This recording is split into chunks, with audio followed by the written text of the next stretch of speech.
I've been in unpaid advocacy for nearly 10 years. I've sat on numerous committees and roundtables trying to fight for gambling reform as the only unpaid person in the room.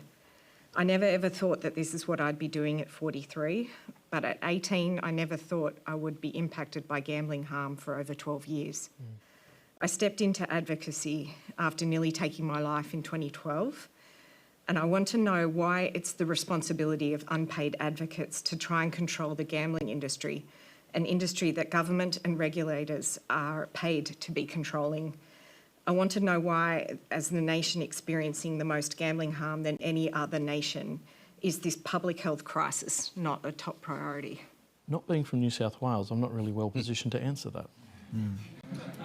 Darlene?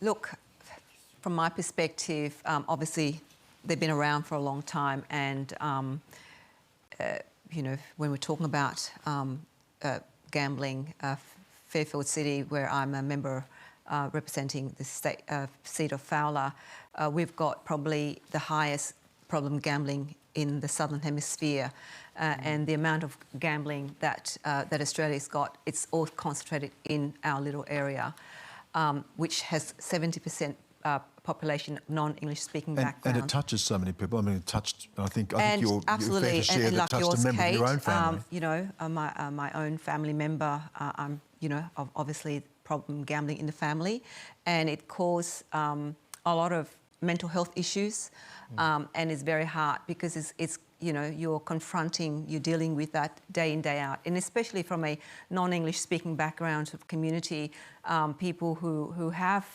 problem gambling do not identify themselves as having a problem with gambling, and therefore to seek any help has been very challenging as well. But would you want it banned? Would you be re-elected by your constituents? Look, I don't think banning anything, it's going to just go underground from my perspective. Is how do we manage it and how do we engage? I mean, clubs in my area, unfortunately or fortunately, create jobs. And jobs is what keeps our economy, local economy, the city going was around. full of two-up schools before people could gamble. Yeah, so basically, where do you know? It's a tight rope that I think we have to walk. What do you think, Kate? Where should it be? Where